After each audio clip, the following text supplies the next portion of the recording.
नमस्कार, मी फराह खान. तुम्ही बघताय न्यूज 18 लोकमत. बुलेटिनमध्ये आत्ताच्या घडीच्या सर्व महत्त्वाच्या घडामोडी पाहणार आहोत आणि सुरुवातीला एक मोठी बातमी आहे पुण्यातून. पुण्यामध्ये शिवशाहीमध्ये महिलेवर अत्याचार करण्यात आला आहे. धक्कादायक अशी घटना समोर आली आहे. 26 वर्षीय तरुणीवर पहाटे स्वारगेट एसटी स्टँडमध्ये उभ्या असलेल्या बसमध्ये बलात्कार करण्यात आला. पोलिसांचे पथक आरोपीच्या मागावर आहेत. पहाटे 5:30 वाजता पुण्यातील एसटी स्टँडवर ही धक्कादायक घटना घडली आहे. तर दत्तात्रय रामदास गाडे असं आरोपीचं नाव आहे. 26 वर्षीय तरुणी पहाटे पुण्याहून फलटणला निघाली होती. त्या दरम्यान बस स्थानकामध्ये तिच्यावर अत्याचार करण्यात आलेला आहे. तर पुणे जी महाराष्ट्राची सांस्कृतिक राजधानी मानली जाते, शिक्षणाचं माहेरघर मानलं जातं, या पुण्यामध्ये मध्यस्थानी असलेलं जे स्वारगेटचं बस स्टेशन आहे तिथे या तरुणीवर अत्याचार करण्यात आला आहे आणि तेही शिवशाही बसमध्ये तिच्यावर अत्याचार केल्याची माहिती आहे.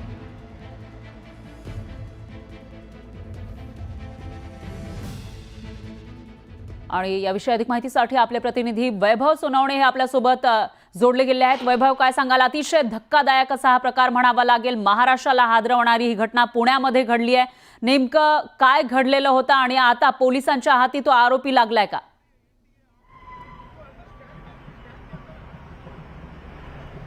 आरोपी अजून पोलिसांच्या हाती लागलेला नाही, मात्र आपण एक्सक्लुझिव्ह दृश्य दाखवतोय ज्या बसमध्ये हा बलात्कार झाला. ही बस बरोबर स्वारगेट एसटी स्थानकाच्या मध्यात थांबलेली आहे. ही डेपोमध्ये सुद्धा नाहीये. ही बस थांबलेली असताना चारी बाजूंनी एसटी स्टँड आहे.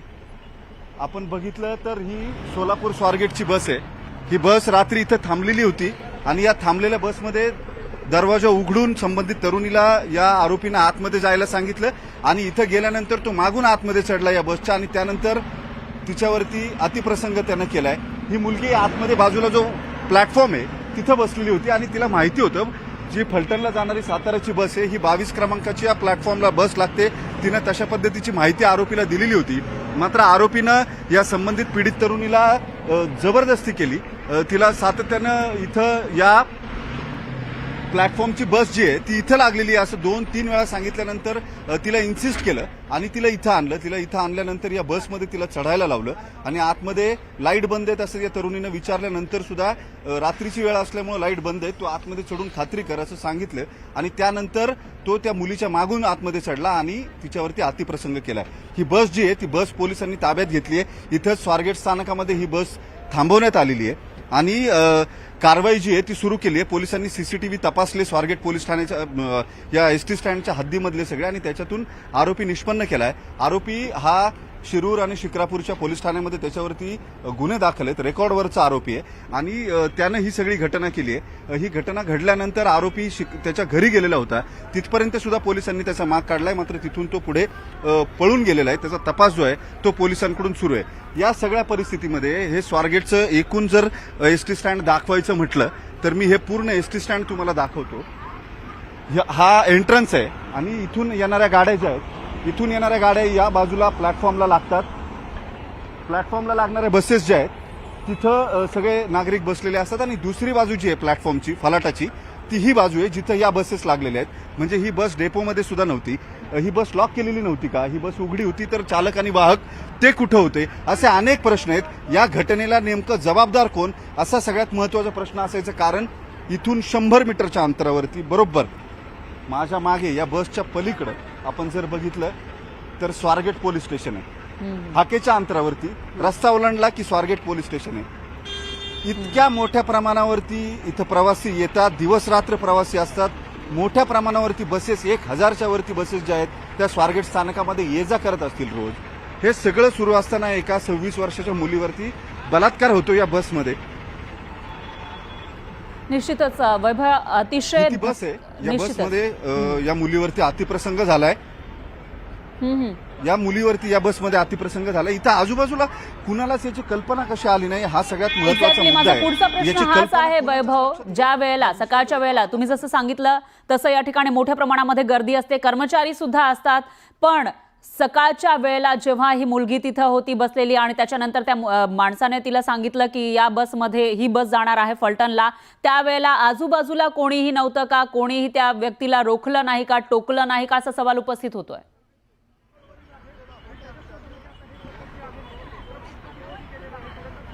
हाच सगळ्यात महत्त्वाचा मुद्दा आहे. हे सगळं घडत असताना ही जी बस आहे सोलापूर स्वारगेट बस, या बसचे चालक वाहक नेमके त्यावेळेला कुठे होते, ही बस इथं लागली कशी काय, लागली तर या बसची जबाबदारी कुणाची आहे, सुरक्षेची जबाबदारी कुणाची आहे, असे सगळे मुद्दे आहेत. त्या मुलीला भुलवून या बसमध्ये आणण्यात आलं, इथं तिच्यावरती बलात्कार झाला.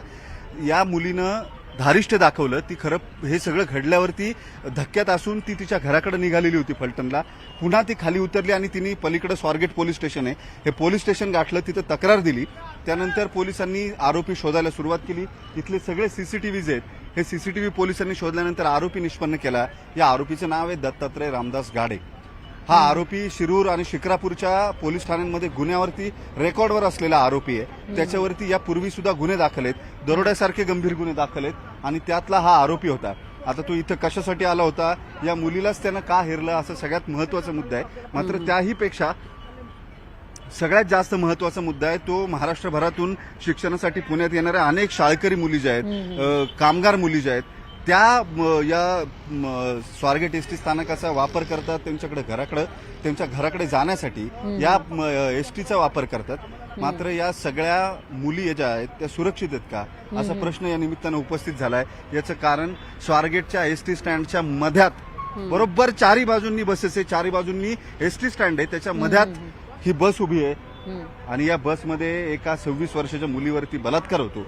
आणि ह्या एसटी स्टँड मधल्या एकाही प्रवासाला, चालक वाहकाला, सिक्युरिटी गार्डला कुणालाही ते कळत नाही. असं कसं घडू शकतं, हा सगळ्यात महत्वाचा प्रश्न आहे.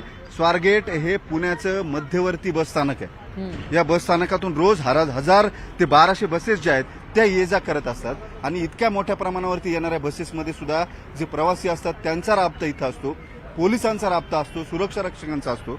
हे असून सुद्धा सीसीटीव्ही बसवलेले आहेत, हे सगळं असून सुद्धा इथं एका 26 वर्षाच्या मुलीवरती बसमध्ये बलात्कार झालाय. निश्चितच अतिशय धक्कादायक अशी घटना म्हणावी लागेल वैभव. मात्र ज्या ठिकाणी हे सगळं घडलेलं आहे, मध्यवर्ती ठिकाण आहे पुण्याचं आणि त्या बसस्थानकामध्ये हे सगळं घडलंय, त्या बसस्थानकाच्या प्रशासनाकडून काही याविषयी स्पष्टीकरण देण्यात आलं आहे का? ते कुठे होते, कोणीतरी हे सगळं पाहिलंय का, त्या व्यक्तीला पाहिलंय का, याविषयी काही सांगण्यात आलं त्यांच्याकडून? अजूनपर्यंत या संदर्भामध्ये आगारातून कुणी बोललेलं नाही किंवा आमचाही त्यांचा संपर्क होऊ शकलेला नाही. काही वेळापूर्वी ही बातमी आल्यानंतर आम्ही पोलीस उपायुक्त जे आहेत त्यांच्याशी या सगळ्या विषयावरती त्याची माहिती घेतल्यानंतर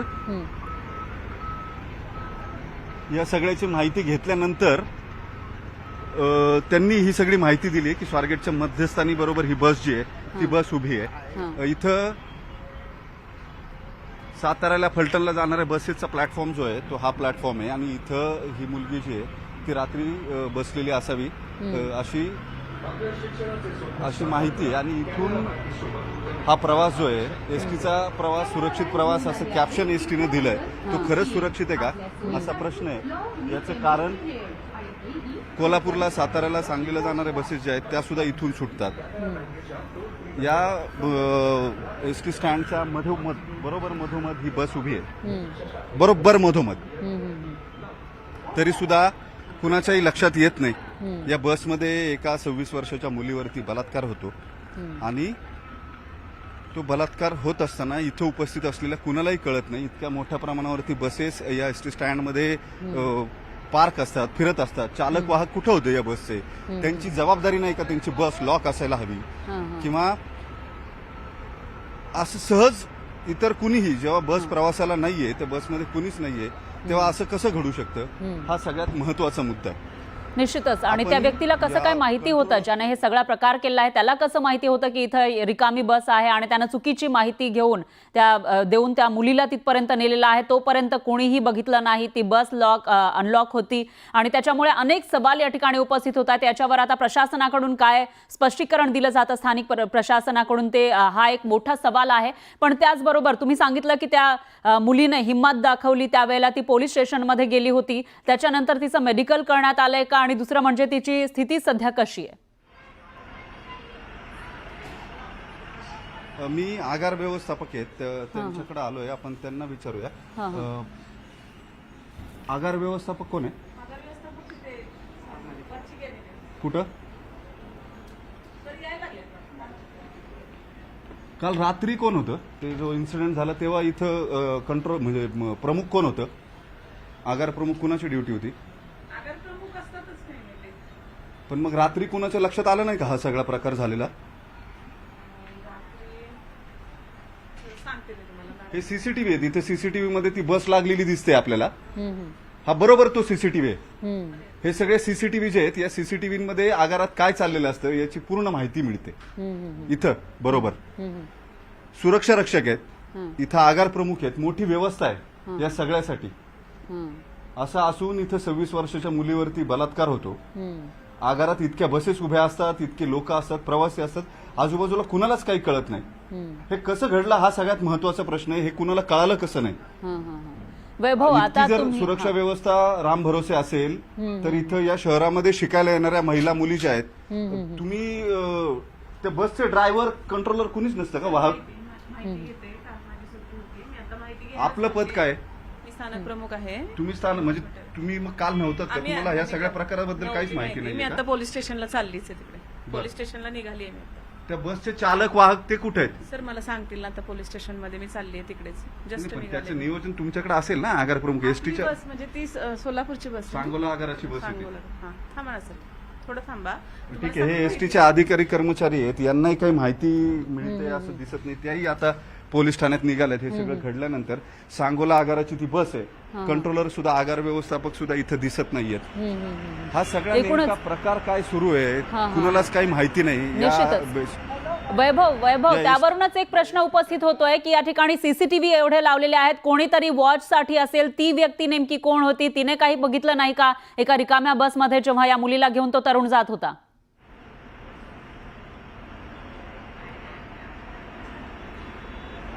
बघितलेलंच नाही. ते दिसतंय ना सरळ. आता त्या ज्या आता स्थानक प्रमुख ज्यांची जबाबदारी आहे त्या मॅडम म्हणतात त्यांच्याकडे कुठलीच माहिती नाही. बस जी आहे ती सांगोला आगाराची बस आहे. इथं वरती हे अधिकारी बसतात, त्यांच्याकडे जाऊन आपण त्यांना ही विचारणा करू. हे सगळा कारभार राम भरोसे. इथं कुणी कुणाला जबाबदार नाही, आन्सरेबल नाही, कुणी उत्तर द्यायला रिकामा नाहीये इथं. पुणे ज्या ठिकाणी मोठ्या प्रमाणामध्ये मुली शिक्षणासाठी येत असतात, मुलं मुली शिक्षणासाठी येतात, त्या ठिकाणचा हा सगळा प्रकार. इकडे कुठे आहे वरती? हा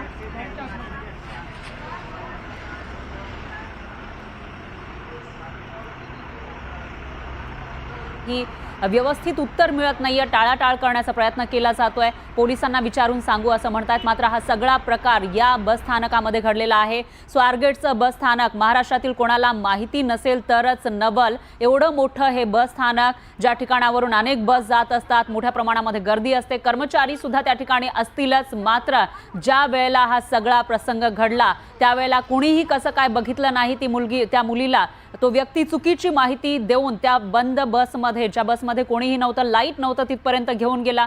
तोपर्यंतही कोणी बघितलं नाही का असा सवाल या ठिकाणी उपस्थित होतोय. आपले प्रतिनिधी वैभव सोनवणे या सर्व प्रश्नांची उत्तरं मिळवण्याचा प्रयत्न करतायत, ते आपण बघणार आहोत. दरम्यान सुषमा अंधारे यांची एक प्रतिक्रिया येते या सगळ्या प्रकारावर, तेही बघूया. अपजनक नाही तर चक्रावून टाकणारी आहे. पुण्यामध्ये गेली अनेक वर्ष मी वावरते. 15 वर्षांपूर्वीचंच पुणे आणि आत्ताचं पुणे यात प्रचंड फरक जाणवत आहे. 10-12 वर्षापूर्वी जर पुण्याच्या शिवाजीनगर बसस्टँडवर आम्ही उतरलो आणि रिक्षा करायची ठरवली, रात्री अपरात्री जरी रिक्षा घेतली तर शिवाजीनगर पोलीस चौकीचे पोलीस यायचे आणि रिक्षाचा नंबर नोंदवून घ्यायचे. आपण सुरक्षितपणे घरी पोचू ही महिलांना हमी होती. मात्र ते वातावरण हळूहळू बदलत चाललंय. पुण्यातली कायदे सुव्यवस्थेची पकड अत्यंत सैल होत चाललेली आहे. पोलिसांचा धाक नावाची गोष्ट तर आता काही उरलेलीच नाही आहे. वारंवार हा प्रश्न उपस्थित केला जातो की पुण्यातल्या ज्या गर्दीच्या जागा आहेत, विशेषतः शाळा, कॉलेज, बसस्टँड आणि रेल्वे स्टेशन, इथे पोलिसांची अधिकची गस्त वाढवली पाहिजे. मात्र ते होताना दिसत नाही आहे. आजची घटना फक्त गंभीर नाही तर पुण्याच्या संस्कृतीला न शोभणारी आहे. या सगळ्या संबंधाने पुण्याच्या पालकमंत्र्यांनी यात लक्ष घालावं आणि पुणे पोलिसांचं नेमकं चाललंय काय यावर पालकमंत्र्यांनी निश्चितपणे त्यांना जाब विचारावेत अशी अपेक्षा आहे.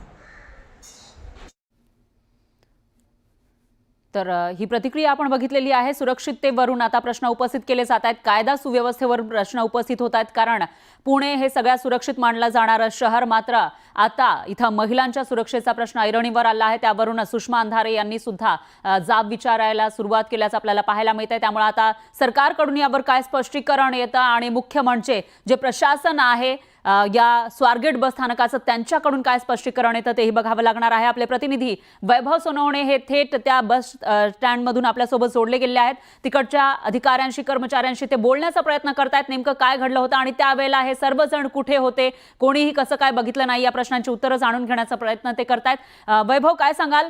तुम्ही आता त्या अधिकाऱ्यांना विचारण्याचा प्रयत्न करत होतात, आतापर्यंत काही माहिती मिळू शकली आहे का, काही उत्तर त्यांनी दिलंय का? काही माहिती नाहीये त्यांच्याकडे. स्थानक प्रमुख आहेत पाटील मॅडम नावाच्या, त्यांनाही काहीच माहिती नाही. त्यांचं म्हणणं त्या काल नव्हत्या, त्याच्यामुळे काय घडलं ते माहिती नाही. ते माहिती घ्यायला आता पोलीस ठाण्यात चालले आहेत. ज्यांच्या आगारामध्ये, ज्यांच्या ज्युरिस्डिक्शनमध्ये, ज्यांच्या कार्यक्षेत्रामध्ये एक 26 वर्षाच्या मुलीवरती बलात्कार होतो, त्या घटनेला आता जवळपास 10 तासाच्या वरती वेळ उलटून गेलेला आहे. आणि हे सगळं घडलेलं असताना त्यांना माहितीच नाहीये काही. हे कधी घडलं, कुठे घडलं.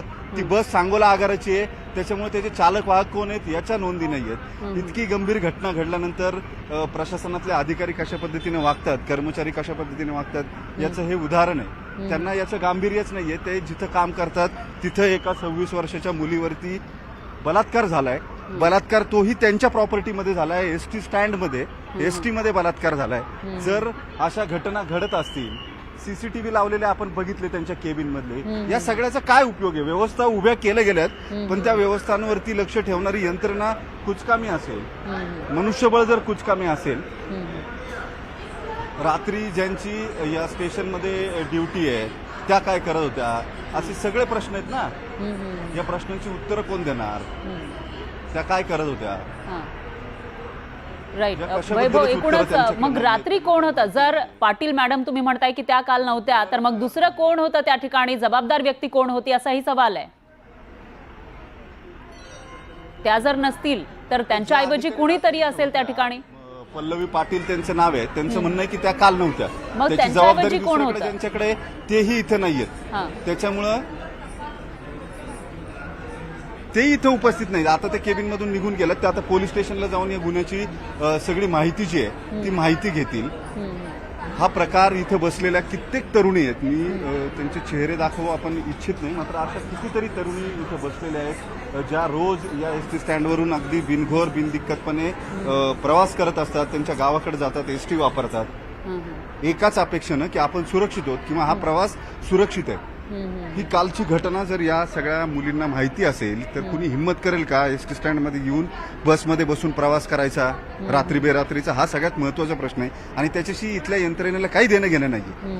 इथं सीसीटीव्ही जे लावलेले आहेत, हे सीसीटीव्ही बघायला तिथं कुणी मॉनिटरिंग एजन्सी नाही, कुणी माणूस नाही किंवा कुणावरती डिप्लॉयमेंट केलेली नाही.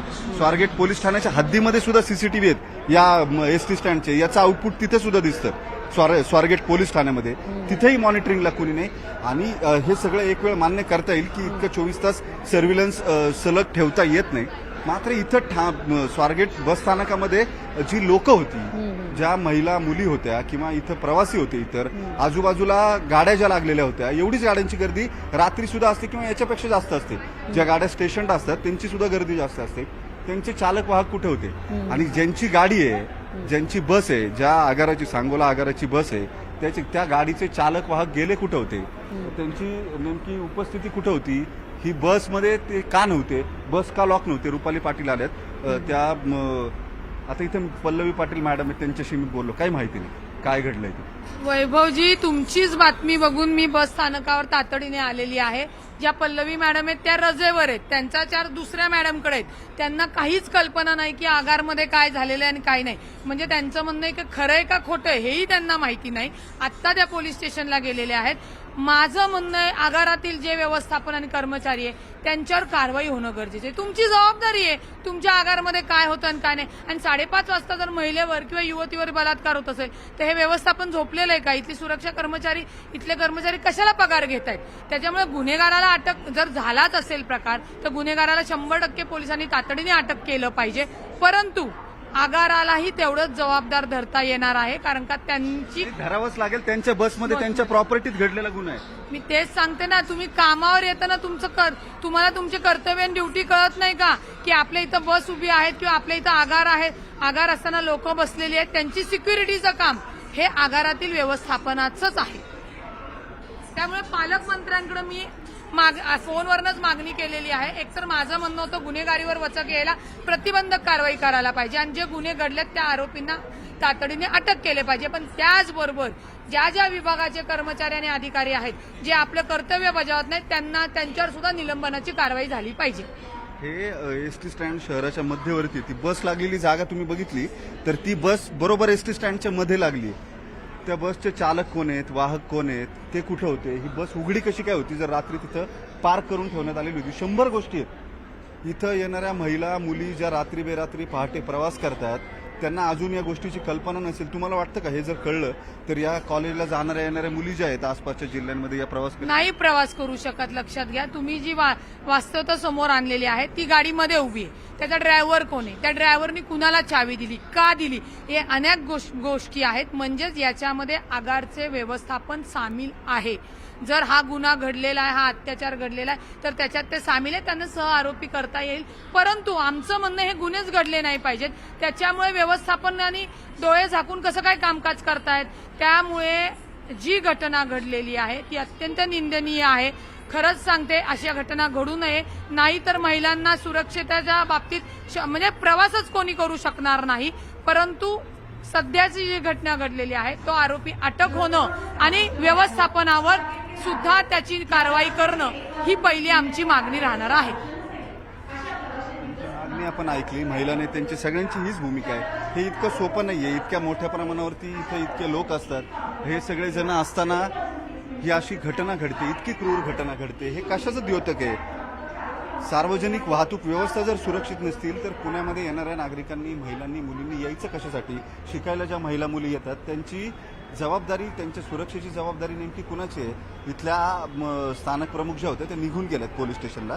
त्या म्हटलं की मी माहिती घेते. ही घटना घडल्यानंतर 7-8 तासानंतर सुद्धा त्यांच्याकडे माहिती नाहीये. पोलिसांनी बस इथं थांबवली आहे. मात्र या सगळ्यामध्ये ते चालक वाहक ज्यांनी बस इथं लावलेली होती त्यांनी ती बस लॉक का केलेली नव्हती?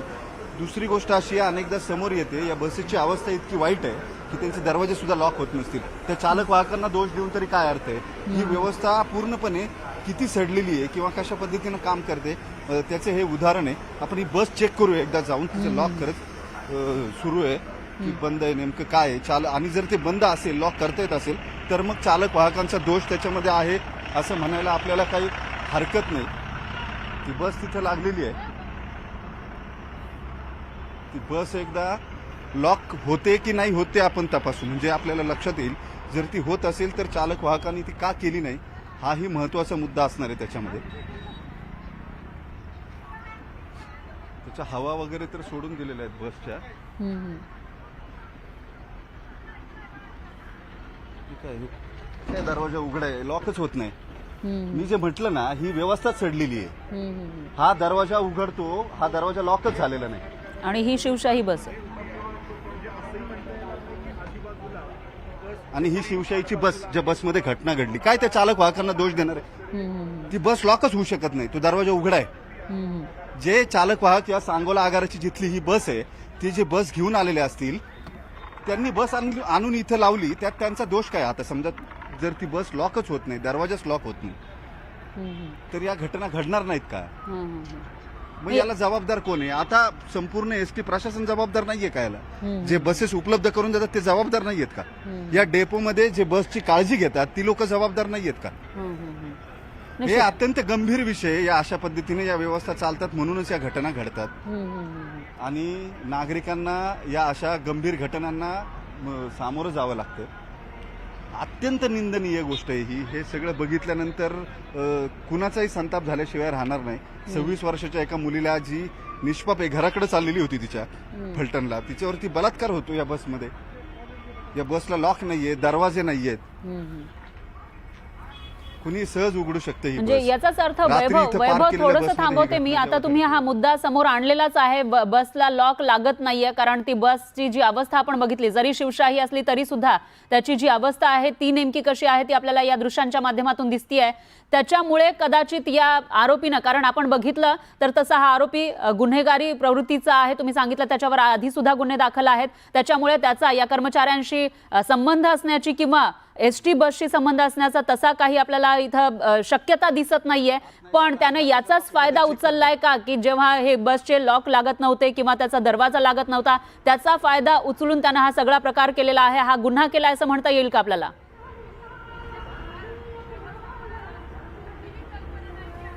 सरळ आहे ना, तसंच केलंय. आता त्या गाडीचा दरवाजा लॉक होत नाही. जर दरवाजा लॉक होत नाही तर चालक वाहकाने गाडी लॉक कशी करायची? लॉक न केलेली गाडी त्याला जर माहिती असेल मी पुन्हा की एकदा गाडी उघडी आहे, तुमच्याकडे किंवा येते वैभव, थोडंसं